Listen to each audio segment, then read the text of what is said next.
نستعينه ونستغفره ونعوذ بالله من شرور أنفسنا ومن سيئات أعمالنا من يهده الله فلا مضل له ومن يضلل فلا هادي له وأشهد أن لا إله إلا الله وحده لا شريك له وأشهد أن محمدا عبده ورسوله أما بعد فإن خير الحديث كتاب الله وخير الهدي هدي محمد صلى الله عليه وسلم وشر الأمور محدثاتها وكل محدثة بدعة وكل بدعة ضلالة وكل ضلالة في النار.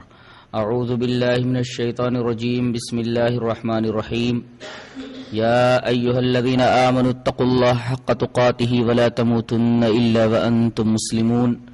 يا أيها الناس اتقوا ربكم الذي خلقكم من نفس واحدة وخلق منها زوجها وبث منهما رجالا كثيرا ونساء واتقوا الله الذي تساءلون به والأرحام إن الله كان عليكم رقيبا.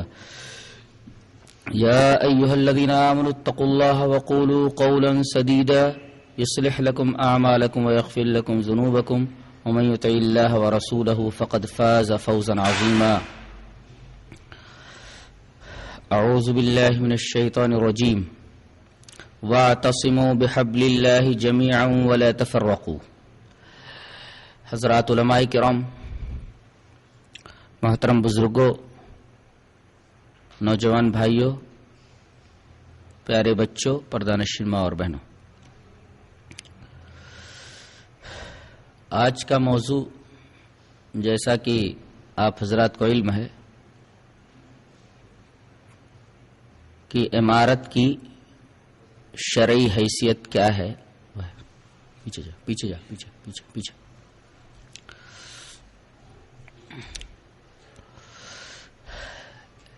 کسی بازار میں سڑک کے کنارے ایک افغانی کشتہ فولاد بیچ رہا تھا اور کشتہ فولاد خریدنے کی ترغیب میں وہ سورہ حدید کی آیت پڑھ رہا تھا، وَأَنزَلْنَا الْحَدِيدَ فِيهِ بَأْسٌ شَدِيدٌ وَمَنَافِعُ لِلنَّاسِ، کہ ہم نے لوہا نازل فرمایا ہے جس کے اندر بہت زیادہ طاقت ہے اور لوگوں کے لیے بہت سارے منافع ہیں. بتائیے کشتہ فولاد سے اس آیت کریمہ کا کیا تعلق ہے؟ ایسے ہی ہماری جماعت کے بہت سارے علماء کتاب العمارہ کی جتنی بھی روایتیں ہیں وہ ساری روایتیں اپنے خود ساختہ امیروں کے اوپر فٹ کر رہے ہیں. اگر میں یہ کہوں تو بیجا نہ ہوگا کہ یہ احادیث شریفہ میں تحریف ہے، کیونکہ جب ہم قرآن اور احادیث کے اوپر غور کرتے ہیں تو ہمارے سامنے یہ بات بالکل واضح ہو کر کے آ جاتی ہے کہ شریعت میں امیر کا ایک مفہوم ہے اور جماعت کا ایک مفہوم ہے.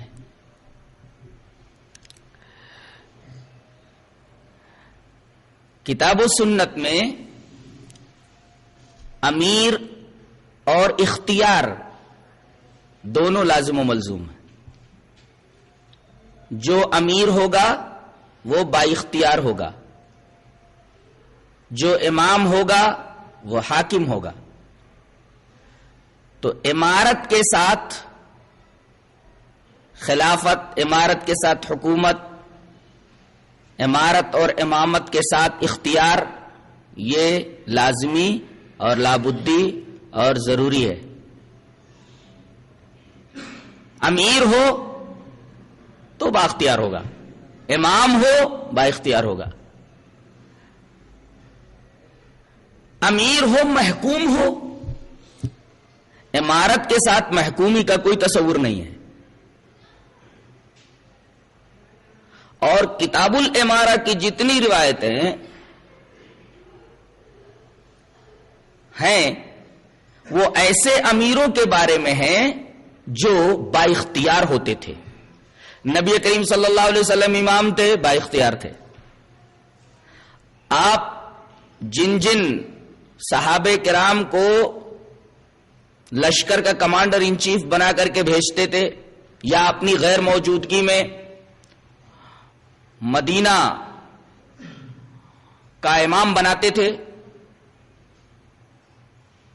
وہ با اختیار ہوتا تھا. آپ کے بعد حضرت ابو بکر رضی اللہ تعالیٰ عنہ امام بنے، امیر بنے، خلیفہ بنے، با اختیار تھے. ان کے بعد حضرت عمر رضی اللہ تعالیٰ عنہ خلیفہ بنے، امام بنے، امیر بنے، با اختیار تھے. ان کے بعد حضرت عثمان غنی رضی اللہ تعالیٰ عنہ امیر بنے، امام بنے، با اختیار تھے. اس کے بعد حضرت علی رضی اللہ تعالیٰ عنہ ہیں، وہ امیر بنے، امام بنے، با اختیار تھے. حضرت امیر معاویہ رضی اللہ تعالیٰ عنہ امیر بنے، با اختیار تھے. حضرت یزید رحمہ اللہ وہ خلیفہ بنے، وہ امام بنے، امیر بنے، با اختیار تھے. ہم کہیں بھی کسی حدیث کے اندر یا تاریخ کی کسی کتاب کے اندر یہ نہیں دیکھتے ہیں کہ امارت کے ساتھ ساتھ محکومی موجود ہو. امارت کے ساتھ اختیار ضروری ہے.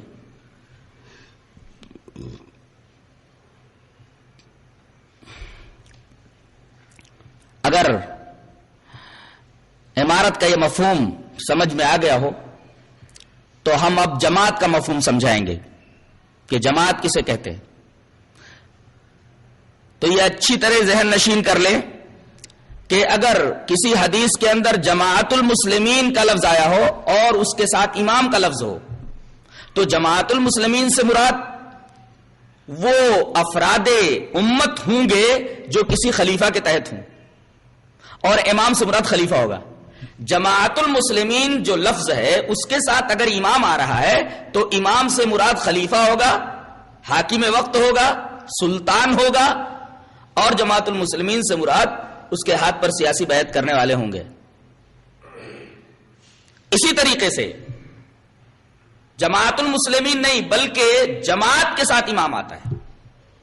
جماعت المسلمین کے ساتھ امام آئے تو امام سے مراد خلیفہ وقت، جماعت المسلمین سے مراد اس کے ہاتھ پر بیعت کرنے والے امت کے افراد. اسی طرح جماعت کے مقابلے میں اگر امام آتا ہے تو امام سے مراد خلیفہ وقت اور جماعت سے مراد اس کے ہاتھ پر سیاسی بیعت کرنے والے افراد امت. جیسا کہ حدیث حذیفہ ابن یمان میں موجود ہے کہ حضرت حذیفہ فرماتے ہیں کہ اللہ کے رسول فما ترى ان ادرکنی ذلک، کیا حال ہوگا یا میں کیا کروں اگر شر کا وہ زمانہ میں پالوں. تو نبی کریم صلی اللہ علیہ وسلم نے ارشاد فرمایا تلزم جماعت المسلمین و امامہم. یا دیکھیے جماعت المسلمین کا لفظ امام کے ساتھ ہے تو امام سے مراد حاکم، جماعت المسلمین سے مراد اس حاکم اور اس خلیفہ کے ہاتھ پر سیاسی بیعت کرنے والے افراد امت. اس کے بعد حضرت حذیفہ یہ فرما رہے کہ اللہ کے رسول آپ جماعت المسلمین اور اس کے امام کو لازم پکڑنے کے لیے بول رہے ہیں. فَإِن لَّمْ يَكُن لَّهُمْ جَمَاعَةٌ وَلَا امام، اگر ان کی کوئی جماعت نہ ہو اور امام نہ ہو. دیکھیے یہاں جماعت کے ساتھ امام ہے، یہاں بھی امام سے مراد حاکم وقت ہوگا اور جماعت سے مراد اس کے ہاتھ پر سیاسی بیعت کرنے والے افراد امت ہوں گے. اور جہاں خالی جماعت آیا ہو، خالی جماعت، اس کے مقابلے میں امام نہ ہو، تو یہ دونوں مفاہیم موجود ہوں گے. جماعت سے مراد امت کا سیاسی نظام اور جماعت سے مراد امت کا مذہبی نظام. امت کا سیاسی نظام سے مراد خلیفہ اور امت کے مذہبی نظام سے مراد قرآن و حدیث جو اصول ہیں. جماعت سے مراد امت کا سیاسی نظام اور جماعت سے مراد امت کا مذہبی نظام. امت کا مذہبی نظام سے مراد قرآن و سنت جو شریعت محمدیہ کے دو اصول ہیں، اور یا تو جماعت سے مراد امت کا سیاسی نظام، جیسا کہ حدیث عبداللہ ابن عمر میں موجود ہے، جسے امام ترمذی رحمۃ اللہ علیہ کتاب الفتن میں لایا ہے. روایت اس طرح ہے، وعن عبداللہ ابن عمر ان رسول اللہ صلی اللہ علیہ وسلم قال ان اللہ لا یجمع امتی او قال امت محمد علی ضلالہ وید اللہ علی الجماع ومن شذ شذ فی النار. رواہ ترمذی فی کتاب الفتن. حضرت عبداللہ ابن عمر رضی اللہ تعالیٰ فرماتے ہیں کہ رسول اللہ صلی اللہ علیہ وسلم نے ارشاد فرمایا کہ بے شک اللہ تعالی میری امت کو، یا راوی کو شک ہے کہ میری امت کا فرما کے آپ نے امت محمد کہا، کہ میری امت یا محمد صلی اللہ علیہ وسلم کی امت یہ گمراہی کے اوپر جمع نہیں ہو سکتی، جمع نہیں ہوگی، اور اللہ کا ہاتھ جماعت کے اوپر ہے، تو جو اس جماعت سے کٹ گیا تو وہ جہنم میں چلا جائے گا. ومن شذ شذ فی النار، جو جماعت سے کٹ گیا وہ جہنم میں چلا گیا. اس حدیث پاک میں الجماع سے مراد امت کا سیاسی نظام ہے، یعنی ایک خلیفہ ہو، اس خلیفہ کے ہاتھ پر سلطان ہو، اس کے ہاتھ پر امیر ہو، اس کے ہاتھ پر حاکم ہو، اس کے ہاتھ کے اوپر تمام مسلمانوں کو سیاسی بیعت کرنا ضروری ہے. اگر سیاسی بیعت نہیں کرتا اور جماعت سے کٹ جاتا ہے تو ایسا آدمی جہنم کے اندر چلا جائے گا. اس حدیث پاک میں الجماع سے مراد امت کا سیاسی نظام ہے، یعنی حاکم کی حکومت کو تسلیم نہ کرنا اور خلیفہ وقت، خلیفۃ المسلمین، حاکم وقت، سلطان، اس سے خروج کرنا، یہ جماعت سے کٹنا ہوگا، اور جماعت سے جو کٹا وہ جہنم میں چلا جائے گا.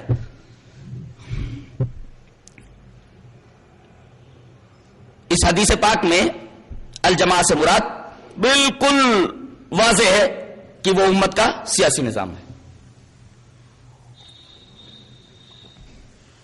ایک حدیث پاک اور دیکھیں، بات اور صاف ہو جائے گی. بڑی پیاری روایت ہے. حدیث اس طرح ہے، وعن الارباز بن ساریہ رضی اللہ تعالیٰ عنہ یقول قام فینا رسول اللہ صلی اللہ علیہ وسلم ذات یوم فوعظنا موعظة بلیغة وجلت منها القلوب وزرفت منها العيون فقیل یا رسول اللہ وعظت موعظة مودع فاحد الینا باحد فقال علیکم بتقوى اللہ والسمع والطاعة وإن عبدا حبشيا وسترون من بعد اختلافا شديدا فعليكم بسنتي وسنة الخلفاء الراشدين المهديين عضوا عليها بالنواجذ وإياكم والأمور المحدثات فإن كل بدعة ضلالة. رواه ابن ماجہ فی باب اتباع سنت رسول اللہ صلی اللہ علیہ وسلم. حضرت امام ابن ماجہ اس حدیث پاک کو پہلے ہی چیپٹر میں، پہلا ہی چیپٹر ان کا ہے باب اتباع سنت رسول اللہ صلی اللہ علیہ وسلم، اس میں یہ حدیث لائے حضرت ارباز ابن ساریہ سے. حضرت ارباز ابن ساریہ رضی اللہ تعالیٰ عنہ فرماتے ہیں کہ رسول اللہ صلی اللہ علیہ وسلم ایک دفعہ ہمارے درمیان کھڑے ہوئے اور آپ نے ایک بڑی اچھی تقریر فرمائی، بڑی مؤثر تقریر تھی.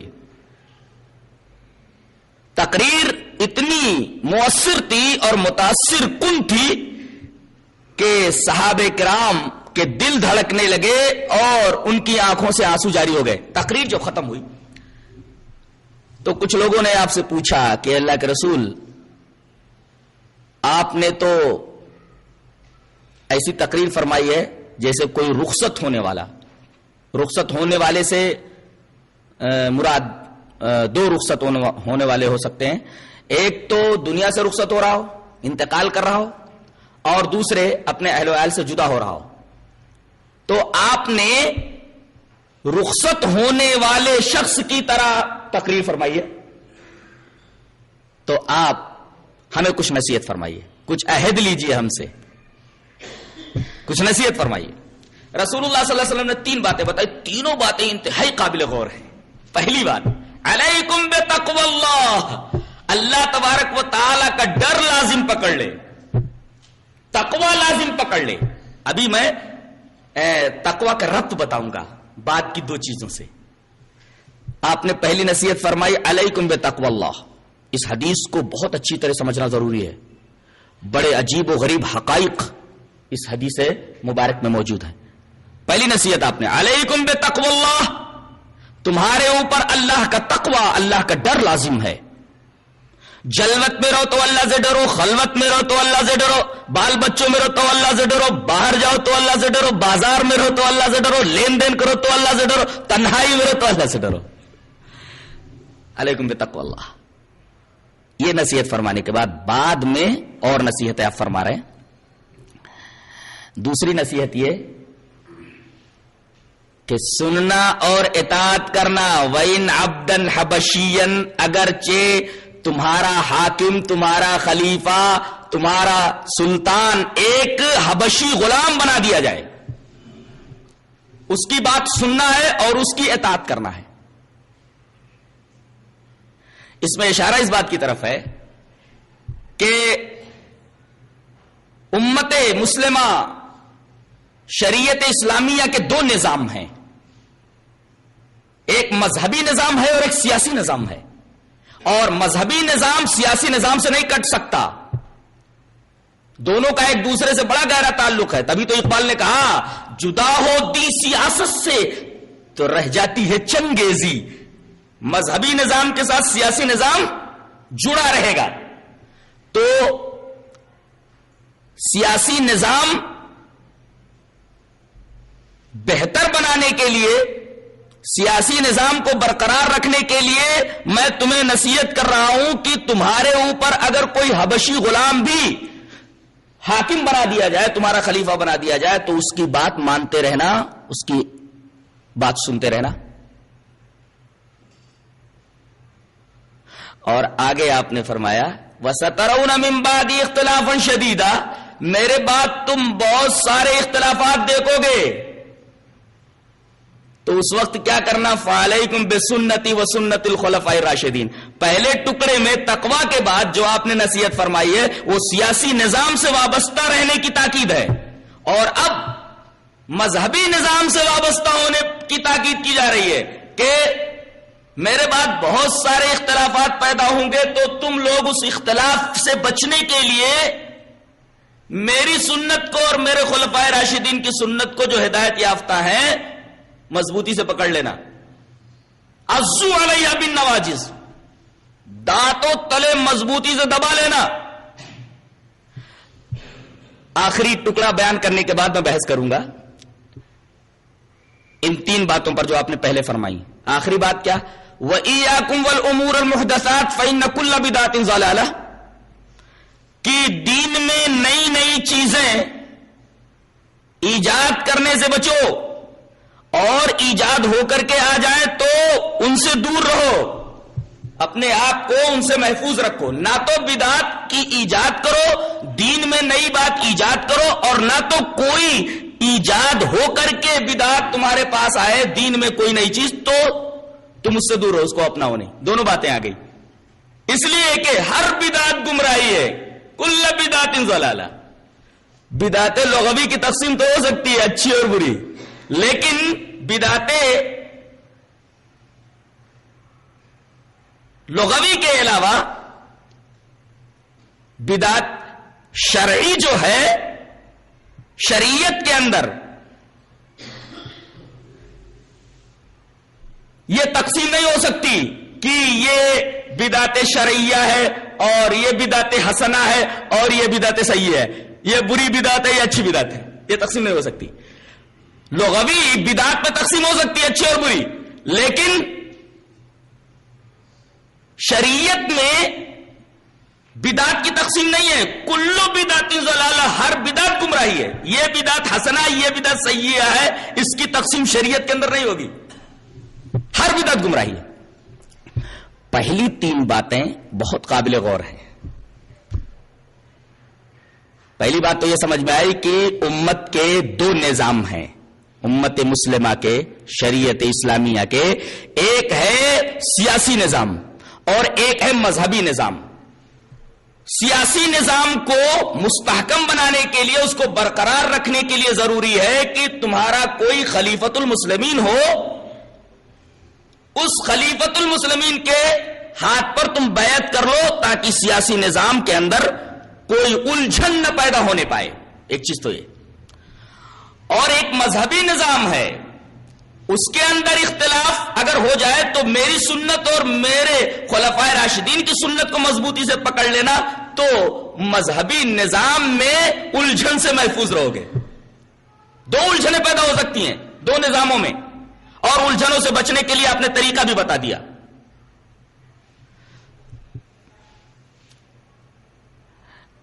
تقویٰ کی جو نصیحت کی آپ نے، اس کا دونوں نظاموں سے اور بدعت سے ربط یہ ہے کہ آدمی کے دل میں جب اللہ کا خوف نہیں رہتا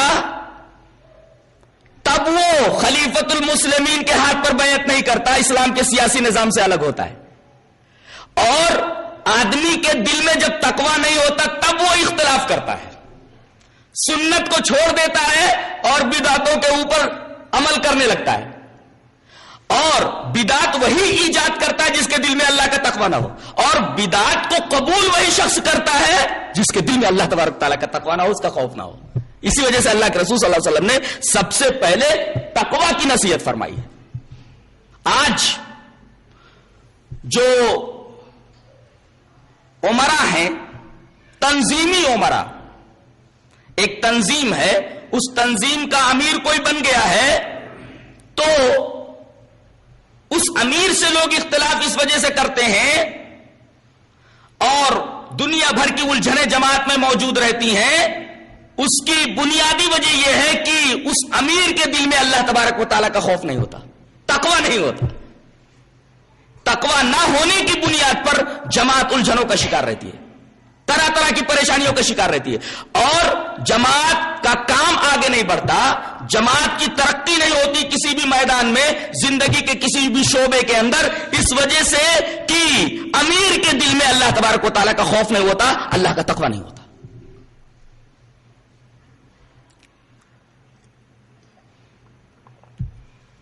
یہ حدیث بھی بتا رہی ہے کہ امت کے دو ہی نظام ہیں، سیاسی نظام اور مذہبی نظام، اور دونوں نظاموں پر بیعت کرنا ہے. نبی جب تک موجود تھے آپ کے ہاتھ پر جو بیعت ہوتی تھی وہ مذہبی نظام پر بیعت ہوتی تھی. آپ کے اس دنیا سے چلے جانے کے بعد یہ بیعت ساقط ہے. اب کسی پیر کے ہاتھ پر بیعت نہیں ہوگی مذہبی، کسی مرشد کے ہاتھ پر مذہبی بیعت نہیں ہوگی، کسی بابا کے ہاتھ پر، کسی ملا کے ہاتھ پر مذہبی بیعت نہیں ہوگی. اگر کوئی بیعت کرتا ہے اس طریقے کی تو اس کے پاس کوئی دلیل نہیں ہے. یہ ایک واضح قسم کی اور قبیح قسم کی بدعت ہے، شنیع قسم کی بدعت ہے. ایسے ہی خلیفۃ المسلمین اگر ہو تو اس سے کٹ کر کے رہنا یہ اپنے آپ کو جہنم میں لے جانے کے مرادف ہے. لیکن آج ہم یہ دیکھتے ہیں کہ نبی کریم صلی اللہ علیہ وسلم اس دنیا سے تشریف لے جا چکے، مذہبی بیعت اب نہیں ہو سکتی کسی کے ہاتھ پر. اسی طریقے سے آج کوئی مسلمانوں کا خلیفہ نہیں ہے. خلافت عباسیہ کے سقوط کے بعد، خلافت عثمانیہ کے سقوط کے بعد اب کوئی خلیفۃ المسلمین نہیں ہے، لہذا یہ بیعت بھی ساقط ہے. اب شکل یہ ہے کہ ایک تنظیم بنا لی جائے، اور تنظیم بنا کر کے کسی کو اس کا رہبر بنا دیا جائے، اور اس کی نمائندگی کے اندر، اس کی رہبری کے اندر لوگ کام کرتے رہیں.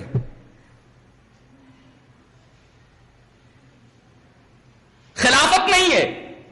لہذا آج کل کے جو امیر ہیں ان کے تعلق سے جو احکام ہیں،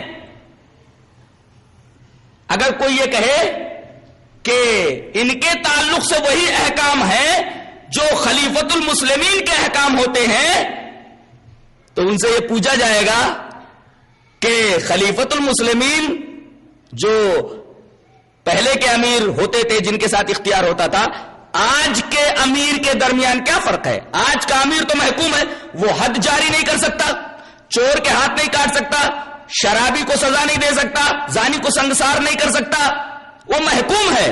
لہذا کتاب العمارہ کی روایتیں آج کل کے تنظیموں کے امیروں کے اوپر فٹ کرنا، یہ احادیث کے اندر تحریف نہیں تو اور کیا ہے. کتاب العمارہ کی ساری روایتیں وہ خاص ہیں خلیفۃ المسلمین کے لیے، نہ کہ آج کے جماعتوں کے امیروں کے لیے اور تنظیموں کے امیروں کے لیے. جو مولوی ایسا کرتا ہے وہ احادیث کے اندر تحریف کرتا ہے.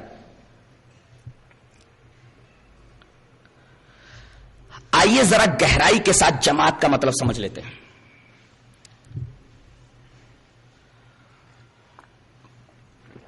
جماعت افراد کا نام ہے، جماعت افراد کا نام نہیں ہے. جماعت مذہب ہے، جماعت مذہب ہے. میں نے کہا نہیں دین کبھی بدلتا نہیں، مذہب بدلتا رہتا ہے. تو جماعت مذہب ہے. یہ بات حضرت علامہ ابن تیمیہ رحمۃ اللہ علیہ نے منہاج السنہ کے اندر کہی ہے. سوال قائم کرتے ہیں، من اہل السنت والجماعہ، اہل سنت اور جماعت کون ہے؟ اہل السنت والجماعہ کون؟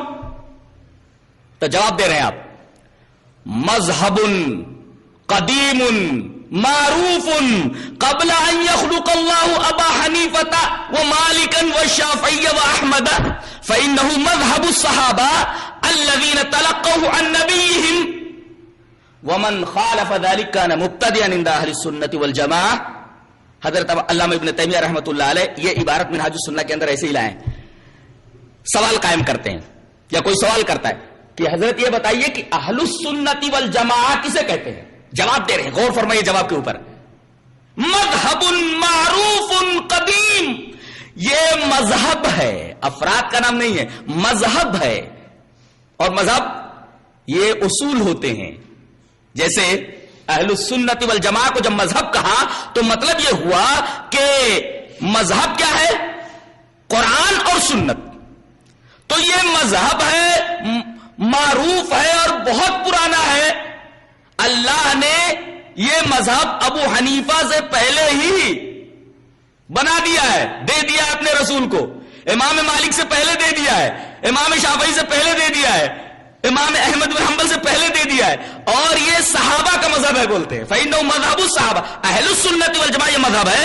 یہ اللہ تبارک و تعالی نے ابو حنیفہ کی پیدائش سے پہلے اپنے رسول کو دے دیا ہے، امام مالک کی پیدائش سے پہلے اپنے رسول کو دے دیا ہے، امام شافعی کی پیدائش سے پہلے اپنے رسول کو دے دیا ہے، امام احمد بن حنبل کی پیدائش سے پہلے اپنے رسول کو دے دیا. آگے فرماتے فإنه مذهب الصحابہ، یہ صحابہ کرام کا مذہب ہے. اور اس کو انہوں نے کہاں سے لیا ہے؟ الذین تلقوا عن نبیہم، اس مذہب کو انہوں نے اپنے نبی سے لیا ہے. سوال یہ ہے کہ نبی سے صحابہ کرام نے کون سا مذہب لیا ہے؟ اب مذہب کی وضاحت ہو گئی کہ نبی سے انہوں نے، اپنے نبی سے انہوں نے کون سا مذہب لیا ہے. ظاہر ہے کہ دو ہی اصول لیے ہیں، قرآن اور سنت، یہی انہوں نے اپنے نبی سے لیا ہے. تو اہل السنت والجماعہ مذہب ہوا، اور مذہب سے مراد اصول ہوئے صحابہ کرام نے جن کو اپنے نبی سے لیا. تو جو کوئی آدمی اس کی مخالفت کرے گا وہ بدعتی ہوگا اہل السنت والجماعہ کے نزدیک. تو اہل السنت والجماعہ افراد جماعت کا نام نہیں ہے، افراد کا نام نہیں ہے، بلکہ اہل السنت والجماعہ یہ نام ہے مذہب کا. اور اللہ تبارک و تعالی نے اپنے رسول کے ذریعے ہمیں جو مذہب دیا وہ کتاب و سنت ہے. اس کو میں ایک اور حدیث سے پروف کرتا ہوں. حدیث اس طرح ہے، وعن عبداللہ ابن عمرو رضی اللہ تعالی عنہ قال قال رسول اللہ صلی اللہ علیہ وسلم لا یاتین علی امتی ما تعالی بنی اسرائیل حذو النال بالنال فإن كان منهم في أمتي من أتى أمه علانية لكان في أمتي من يصنع ذلك وإن بني إسرائيل تفرقت على 72 ملة وتفترق أمتي على 73 ملة كلهم في النار إلا ملة واحدة. قالوا من يا رسول الله؟ قال ما أنا عليه وأصحابي ما انا علیہ واصحابی. رواہ الترمذی فی کتاب الایمان فی باب افتراق هذه الامه. حضرت امام ترمذی حدیث پاک کو کتاب الایمان کے اندر لائے، باب ہے افتراق حاضل امہ. حضرت عبداللہ ابن عمر رضی اللہ تعالیٰ فرماتے ہیں کہ نبی کریم صلی اللہ علیہ وسلم نے ارشاد فرمایا کہ میری امت کے اوپر وہی کچھ آئے گا جو اس سے پہلے بنی اسرائیل کے اوپر آ چکا ہے. اس طرح آئے گا جیسے جوتے کا ایک پرتلا دوسرے پرتلے کے برابر ہوتا ہے. اس کے بعد اگلا ٹکڑا جو ہے حتی ان کان منہم من اتی امہ علانیۃ لکان فی امتی من یصنع ذلک. یہ ٹکڑا علامہ البانی نے کہا ہے کہ اس حدیث کے اندر ضعیف ہے. پوری حدیث تو صحیح ہے لیکن اس کا یہ ٹکڑا صحیح نہیں ہے، یہ ٹکڑا ضعیف ہے اور بقیہ پوری حدیث صحیح ہے. آگے آپ نے فرمایا کہ بے شک بنی اسرائیل 72 فرقوں میں بٹ گئے، میری امت 73 فرقوں میں بٹ جائے گی. سارے کے سارے فرقے جہنمی ہوں گے سوائے ایک فرقے کے.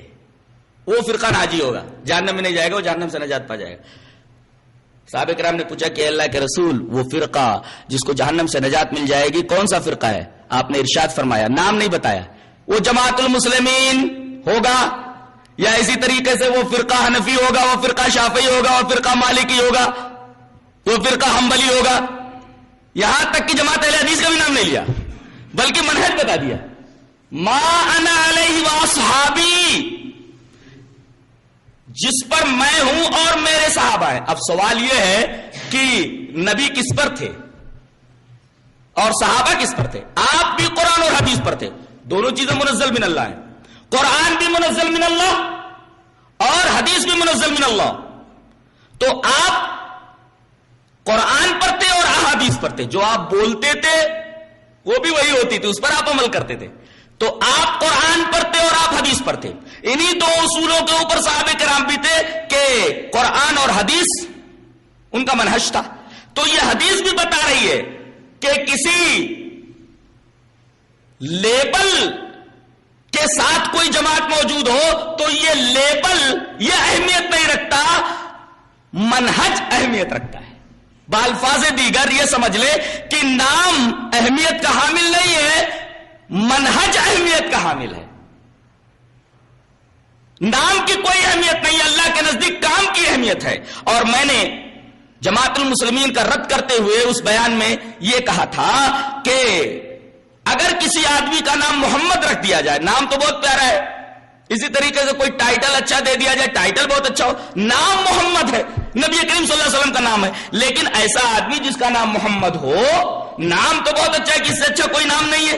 اگر کوئی آدمی نام محمد رکھتے ہوئے شرکیہ کام کا ارتکاب کرے، بدعت کا ارتکاب کرے، روزے نماز کا پابند نہ رہے، بتائیے یہ آدمی جنت میں جائے گا کہ جہنم میں جائے گا؟ یہ آدمی جہنم میں جائے گا. نام سے کچھ فائدہ ہونے والا نہیں ہے.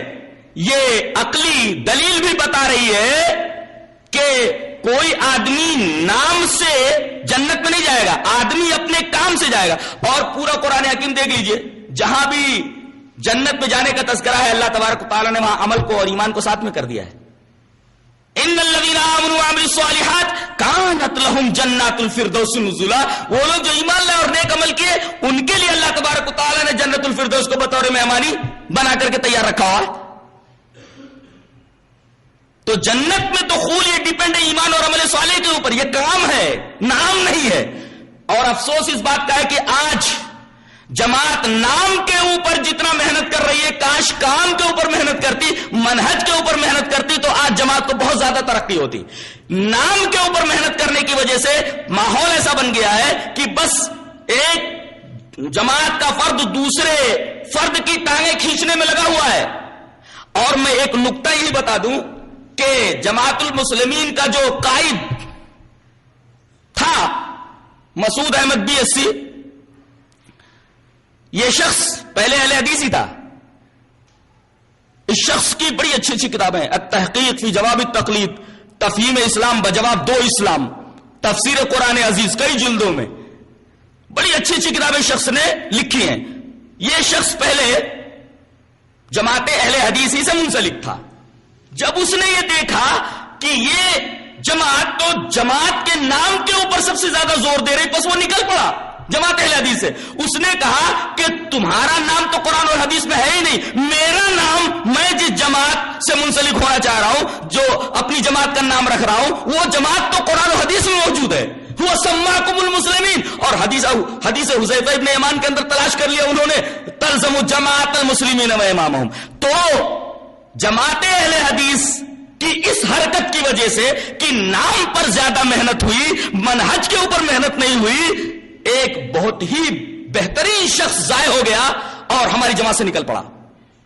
ناموں ہی کے اوپر تو بحث, تمہارا نام قرآن و حدیث میں نہیں ہے, ہمارا نام قرآن و حدیث میں موجود ہے. ایک شخص ضائع ہو گیا جماعت کی اس حرکت کی وجہ سے, اور باقاعدہ ایک فرقہ وجود میں آ گیا. بظاہر منہج میں اختلاف نہیں ہے, انہوں نے یہی دیکھا کہ یہ لوگ جماعت کے نام کے اوپر زیادہ زور دے رہے ہیں, تو انہوں نے کہا تمہارا نام تو قرآن و حدیث میں ہے ہی نہیں, ہمارا نام قرآن و حدیث میں موجود ہے. هو سماکم المسلمین تلزم جماعت المسلمین و امامہم. بس جناب علی ایک فرقہ بنا لیا اور جماعت اہل حدیث سے نکل گیا. کاش جتنی محنت نام کے اوپر ہو رہی ہے اور جتنی محنت نام کی طرف بلانے میں صرف ہو رہی ہے, خرچ ہو رہی ہے, کاش منہج کے اوپر اتنی محنت ہوتی تو آج جماعت اہل حدیث کو بہت زیادہ ترقی ملتی. جمود آ گیا ہے, تعطل کا شکار ہو گئی ہے جماعت, غلط لوگوں کے امیر بن جانے کی وجہ سے.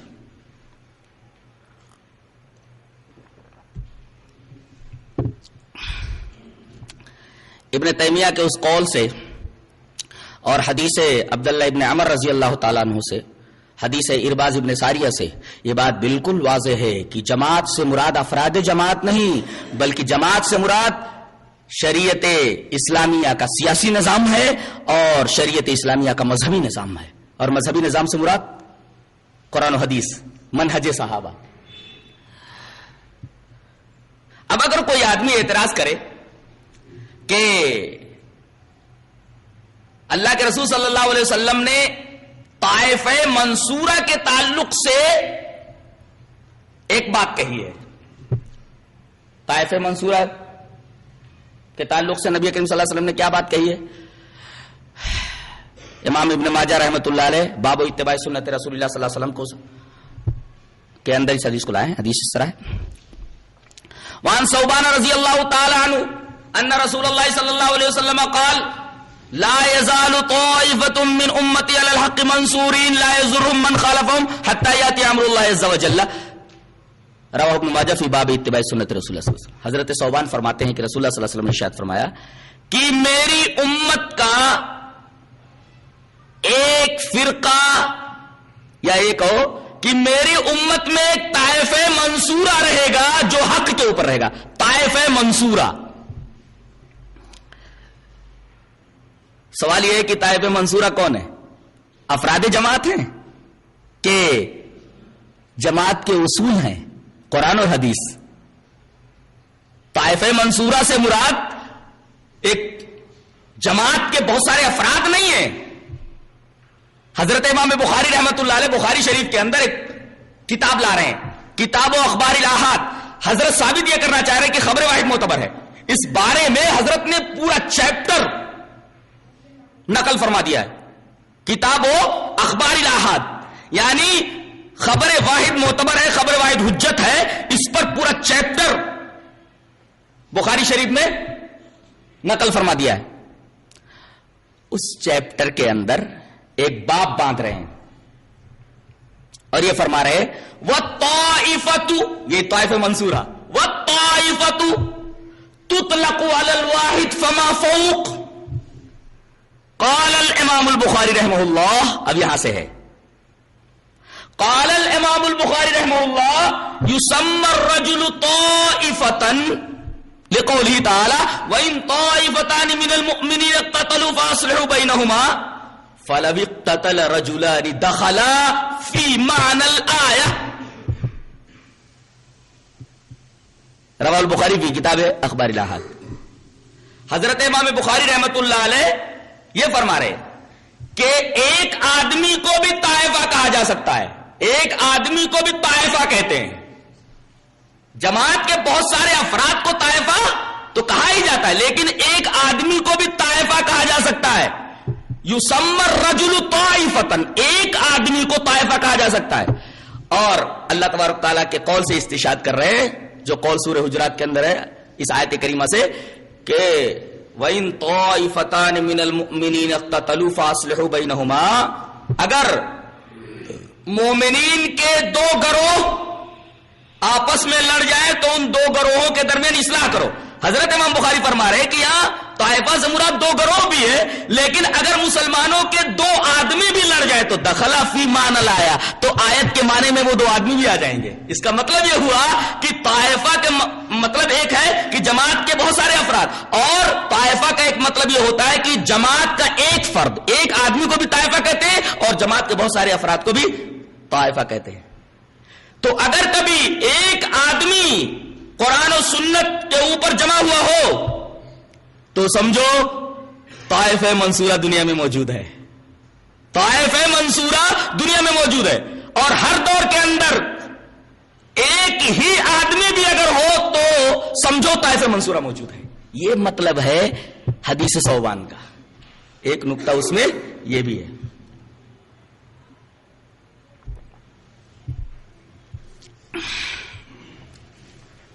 اب اس بات کو اگر مدلل کرنا ہو تو حدیث حذیفہ ابن یمان، بلکہ حضرت حذیفہ ابن یمان کا ایک قول ہے اس کو ملا لیجئے.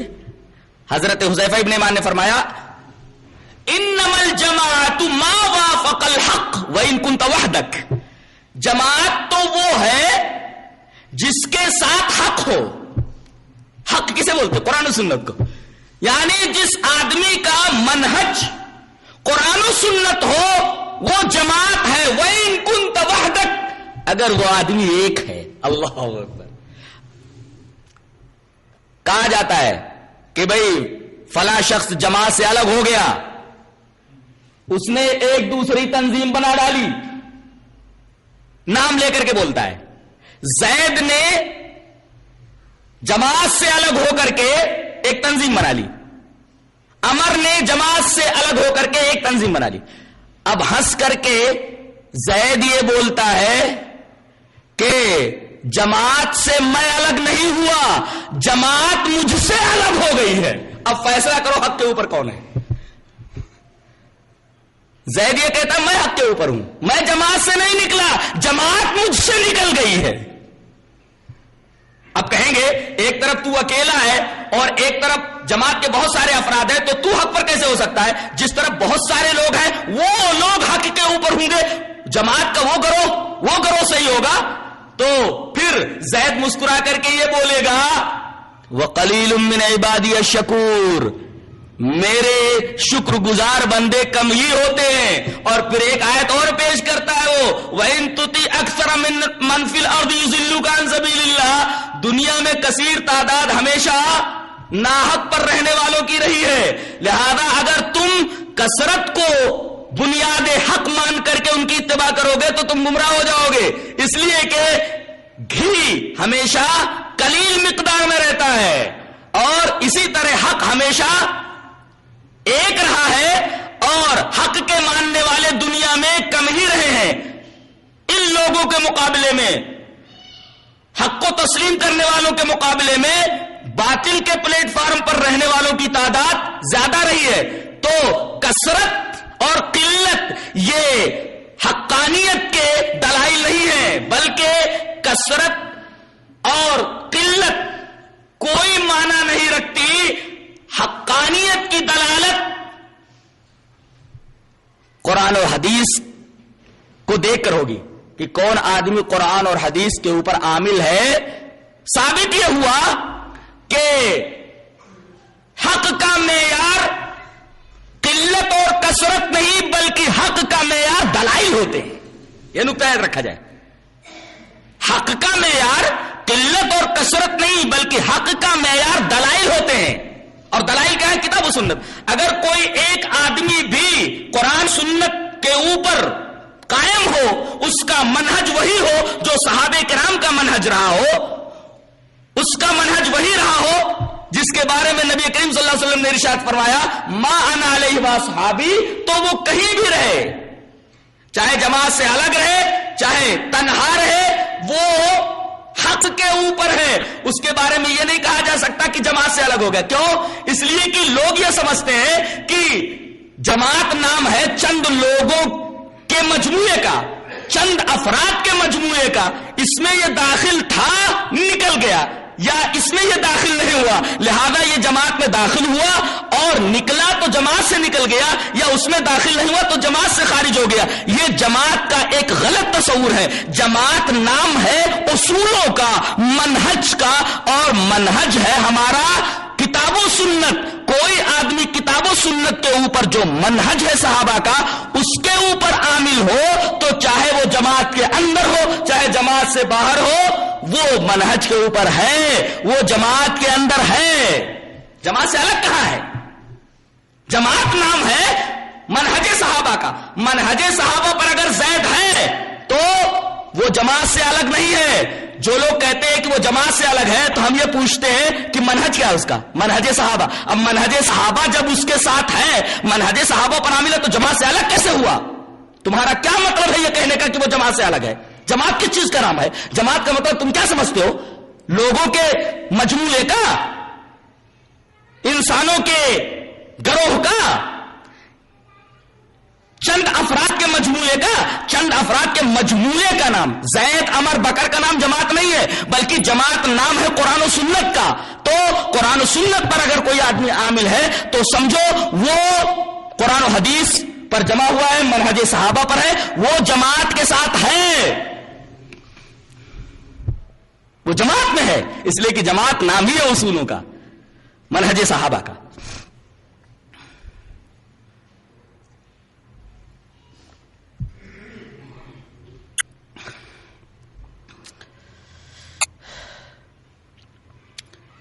کسی کو کافر بنا دینا، کسی کے اوپر کفر کا فتویٰ داغ دینا، یہ بھی جماعت نے اپنے ہاتھوں میں لے لیا ہے. کافر بنانا بھی ان لوگوں نے شروع کر دیا ہے. جنہوں نے تکفیر کے اصول و آداب نہیں پڑھے ہیں وہ لوگوں کے اوپر کفر کے فتوے لگا رہے ہیں.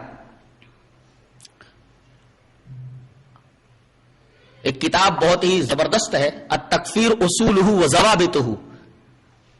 ان لوگوں سے پوچھا جائے جو تکفیر کے فتوے داغتے ہیں، کیا تم نے یہ کتاب پڑھی ہے؟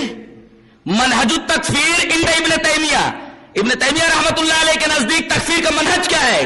کیا تم نے وہ منہج پڑھا ہے؟ التکفیر اصولہ و ضوابطہ پڑھی ہے آپ نے؟ تکفیر کے اصول سے آپ واقف ہیں؟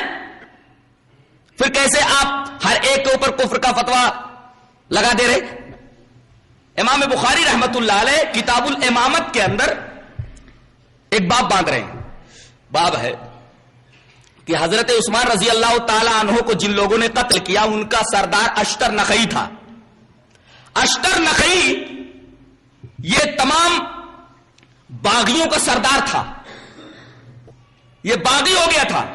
حضرت عثمان غنی رضی اللہ تعالیٰ کی خلافت کو تسلیم نہیں کرتا تھا اور پورے مدینے کے اوپر ان باغیوں کا، ان بلوائیوں کا قبضہ ہو گیا تھا اور یہ آدمی امامت کرتا تھا. حضرت عثمان غنی رضی اللہ تعالیٰ عنہ نے 7 دن تک اس آدمی کے پیچھے نماز پڑھی ہے. کیا ثابت ہوا؟ کہ باغی کے پیچھے نماز جائز ہے، اس کا مطلب وہ کافر نہیں ہے. جماعت سے جو نکل گیا وہ کافر نہیں ہوا. پھر کیسے کفر کا فتویٰ آپ نکال رہے؟ کفر کا فتویٰ اس کے اوپر لگا رہے؟ جماعت سے نکل گیا وہ. یہاں کی خوارج یہ حضرت علی رضی اللہ تعالیٰ عنہ، حضرت معاویہ دونوں کو کافر کہتے تھے اور ان کے ساتھ دینے والوں کو بھی کافر کہتے تھے. لوگوں نے حضرت علی سے سوال کیا کیا یہ خوارج جو آپ کے لشکر سے نکل گئے، معاویہ کے لشکر سے نکل گئے تحکیم کے معاملے میں، تو یہ منافق ہیں؟ تو حضرت علی رضی اللہ تعالیٰ عنہ نے ایک بڑا زبردست استدلال فرمایا. کہا کہ انہیں ہم منافق کیسے کہہ سکتے ہیں؟ منافق کیسے کہہ سکتے ہیں؟ اس لیے کہ اللہ تبارک و تعالیٰ نے منافقین کی ایک صفت بیان کی ہے، لا یذکرون اللہ الا قلیلا، کہ یہ نماز جب پڑھتے ہیں بہت جلدی جلدی پڑھتے ہیں، اللہ کا ذکر بہت کم کرتے ہیں۔ یہ تو اتنے بڑے عابد ہیں، یہ تو شب زندہ دار ہیں، رات رات بھر عبادت کرتے رہتے ہیں۔ ان کی عبادتیں دیکھو گے تو اپنی عبادتوں کو ہیچ سمجھو گے۔ تو لا یذکرون اللہ الا قلیلا فٹ نہیں ہو رہا ان کے اوپر، میں منافق کیسے کہہ دوں؟ کہا کہ حضرت کافر ہو سکتے ہیں، ارے کہا من الکفر فرو، یہ تو کفر سے بھاگے ہیں، ان کو ہم کافر کیسے کہہ سکتے ہیں؟ اللہ اکبر۔ یہ احتیاط تھی ہمارے اسلاف کے اندر، صحابہ کرام رضوان اللہ تعالی علیہ مجمعین کے اندر، کہ ایسے لوگوں کے اوپر کفر کا فتویٰ لگانے میں بھی احتیاط کے پہلو کو ہمیشہ ملحوظ رکھتے تھے۔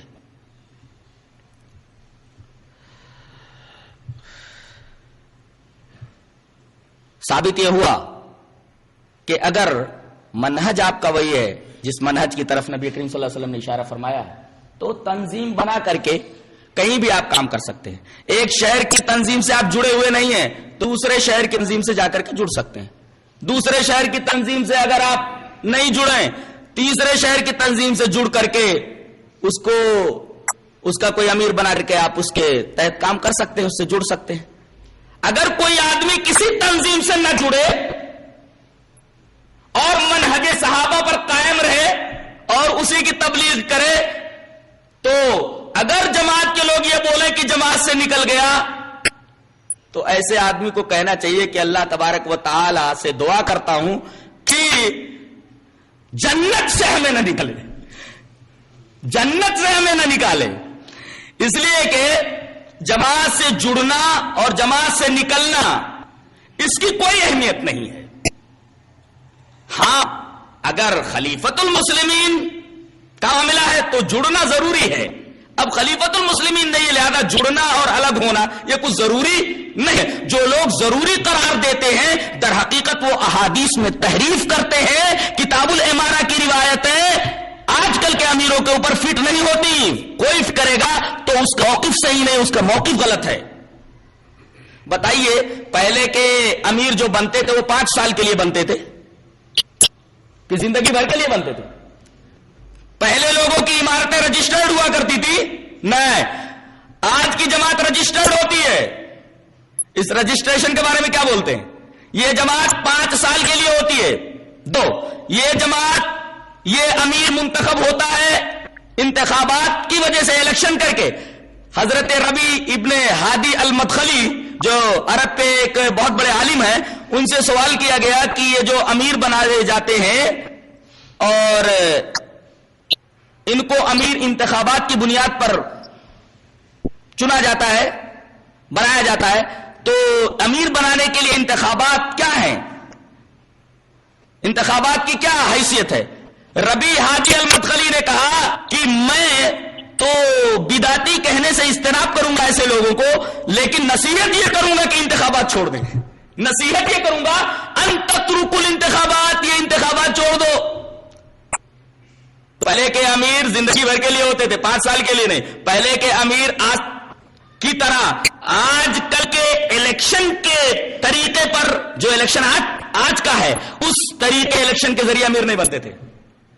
اور تیسرے پہلے کا جو امیر ہوتا تھا، سلطان ہوتا تھا، وہ صاحب اقتدار ہوتا تھا، صاحب اختیار ہوتا تھا۔ آج کل کا امیر محکوم ہوتا ہے، صاحب اختیار نہیں ہوتا ہے۔ کتاب الامارہ کی عمارتیں امیروں کے اوپر کیسے کہہ سکتی ہے؟ یہ تحریف نہیں ہوگی؟ صاف تحریف ہوگی۔